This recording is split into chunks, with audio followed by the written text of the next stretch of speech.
Hi అండి friends, అందరికీ నమస్కారం. Welcome back to my channel. కొద్దిసేపటి క్రితమే కొడాలి నాని ఇక గుడివాడలో ఘోర విషాదం అండి. సో పూర్తి వివరాలతో వీడియోలో తెలుసుకుందాము. వీడియో ఎక్కడే కానీ స్కిప్ చేయకుండా ఎండ్ వరకు చూడండి, అప్పుడు పూర్తి ఇన్ఫర్మేషన్ అర్థమవుతుంది. అలాగే వీడియోని సపోర్ట్ చేసే అందరూ కూడా వీడియోకి ఒక లైక్ చేయండి. ఆలస్యం చేయకుండా వివరాల్లోకి అయితే వెళ్ళిపోతాం ఫ్రెండ్స్. ఆంధ్రప్రదేశ్ రాష్ట్రంలో తెలుగుదేశం కూటమి ప్రభుత్వం ఏర్పాటు అయిన తర్వాత కీలక నిర్ణయాలు తీసుకుంటోంది. ఎన్నికలలో ఇచ్చిన హామీలను నెరవేర్చే దిశగా అడుగులు అయితే వేయడమే కాకుండా జగన్మోహన్ రెడ్డి పార్టీకి చుక్కలు చూపిస్తోంది. గత ప్రభుత్వ తప్పిదాలను తెరపైకి తీసుకొని వచ్చి ఏపీ ప్రజల ముందు పెడుతోంది తెలుగుదేశం కూటమి సర్కారు. సో ఇలాంటి నేపథ్యంలోనే జగన్మోహన్ రెడ్డి పార్టీకి ఊహించని షాక్ ఇచ్చేలా కీలక నిర్ణయం కూడా తీసుకుంటోంది. ఆంధ్రప్రదేశ్ రాష్ట్రంలోని జిల్లాల ప్రక్షాళన చేపట్టింది ఏపీ సర్కార్. ఇందులో భాగంగానే భారీ ఎత్తున జిల్లాల కలెక్టర్ల బదిలీలకు శ్రీకారం చుట్టింది. బాబు సర్కార్ 26 జిల్లాలకు గాను 13 జిల్లాల కలెక్టర్లను బదిలీ చేసింది.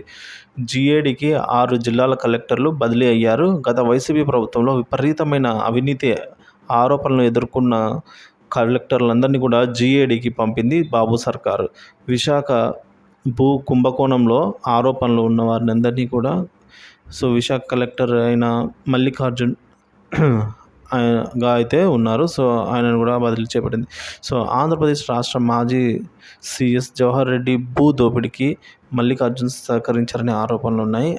అంతేకాదు విశాఖలో అసైన్డ్ ల్యాండ్ స్కామ్లో మల్లికార్జున్ పాత్ర ఉందని ఆరోపణలు కూడా ఉన్నట్టు గుర్తించింది చంద్రబాబు సర్కారు. దీంతో విశాఖ కలెక్టర్ మల్లికార్జున్ను బదిలీ చేశారు.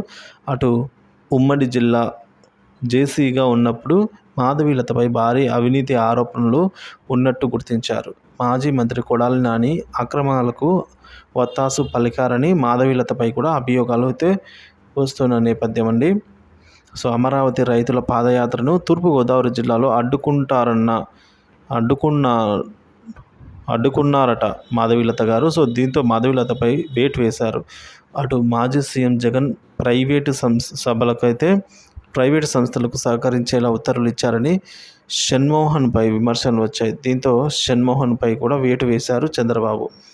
గత వైసీపీ ప్రభుత్వంలో విపరీతమైన అవినీతి ఆరోపణలు ఎదుర్కొన్న కలెక్టర్లను జీఏడీకి అయితే పంపారు చంద్రబాబు గారు ఫ్రెండ్స్.